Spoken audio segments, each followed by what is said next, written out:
Hello, I am back once again. Thank you for another interesting topic, and I hope you will relax and listen to this wonderful thing I have to teach us today.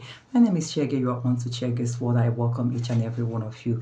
Let's talk about casting our children from the wild olive tree. You know what I mean by wild olive tree? Whether things are going wrong, whether they are not going wrong, we have to learn how to cast our children out from that wild olive tree. If you're watching me right now and you are a parent, I need you to come closer to me. Sit down and listen very attentively, because this will help you in guiding your children in a rightful direction so that they will grow up to be that which God has destined them to be. Okay, so we're talking about casting our children from the wild olive tree. Sometimes there are some children you see, you know your child, you gave birth to your child, maybe growing up, you see the things you love in your child, and after a while, you notice that your child has changed. Maybe more of stubbornness, always talking back at you, misbehaving, and things of such nature. You don't have to fold your arms. Now listen, whether yours is behaving like this or yours is not behaving like this, listen. When you notice this, for those ones that are behaving strange all of a sudden, you need to do this that I'm talking about. Then even that one that is not misbehaving, you still need to do this thing that I'm talking about. What is it? The truth is, every child that came into this world, even you and myself, we are already destined by God to achieve that which God has put us in this earth to achieve. Now, because we have the devil roaring about looking for whom to devour, the devil will always want to thwart that your destiny is either to delay you for so many years or to destroy that person by killing that person. So we have to be spiritually awake. Because life is already like this, you need to bring your children. Learn how to do this. At least when they are still living with you, do it with them at least once a month. Children came from somewhere. When you are making this prayer, you have to speak both from their father's background and from your background as a mom. How are you going to make this prayer to save them so that they will be that which God has destined them already to be? All you need to do is you have to make a circle. Make a circle on the floor in your house.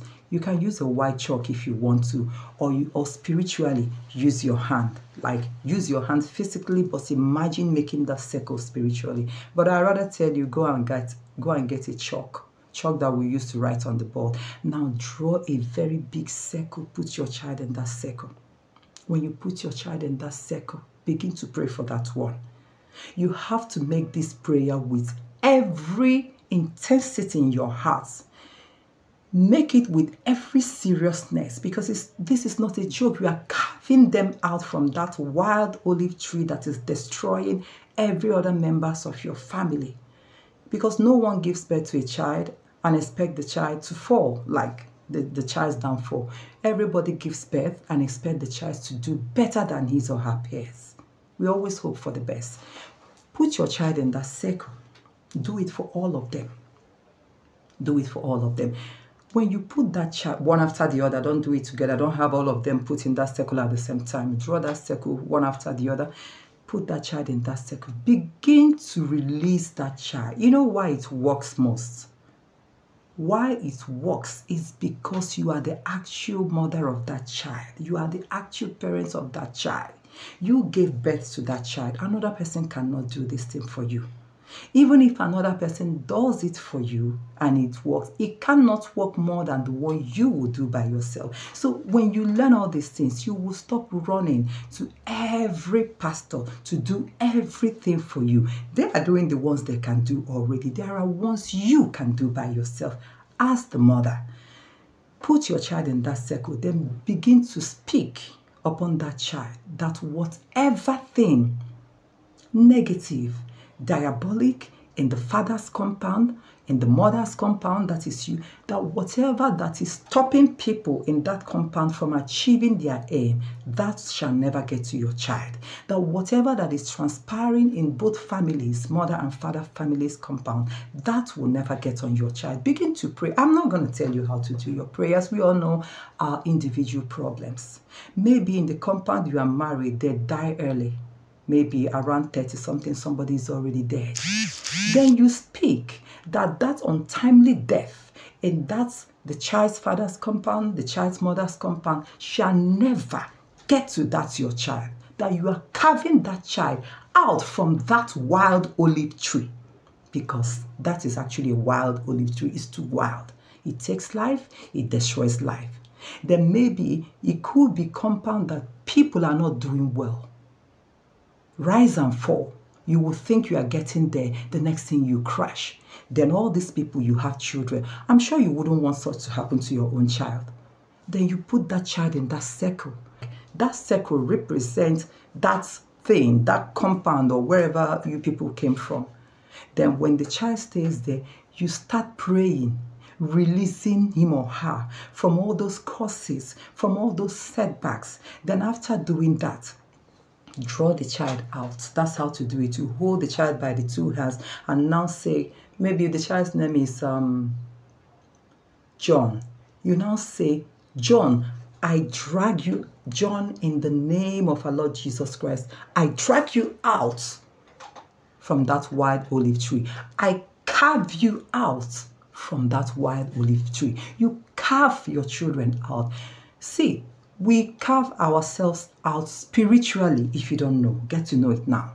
If something is wrong from a place you came from and you have tried all the things you could and yet the same thing is still repeating itself every day, the next thing you will do is to carve yourself out completely spiritually. We're not saying that your family are not your family. They still remain your family physically, but spiritually, nothing is holding you and the family again. More especially where something is happening, destroying, killing people. It's not stopping. Then carve yourself and your children spiritually. Carve yourself out spiritually from that wild olive tree. This is why when you see some people, this person is doing well, this person is not doing well, and you'll be wondering what's happened. If you open your spiritual eyes, you will get to know what's happened. Some people in their individual families have already carved themselves out from that wild olive tree that has been taking their family's lives, taking their progress, taking their peace, their happiness, their health. You carve yourself out spiritually. Do this for all your children. Carve them out. When you carve them out, believe that it is done. Then begin to shower them with positive words in prayer. Start blessing them.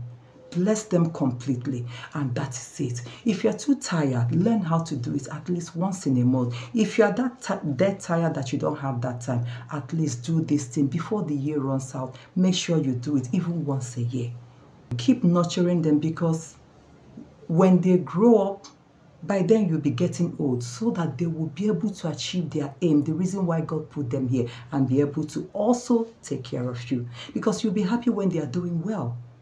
You'll be happy and glad you did this teaching today. So please, let us carve our children out from the wild olive tree. Thank you so much, and I believe you've learned something from this today. Until next time, I'm going to bring us another wonderful, wonderful video. Remember to subscribe and press on that bell. Until then, I have to say goodbye and take care of yourself.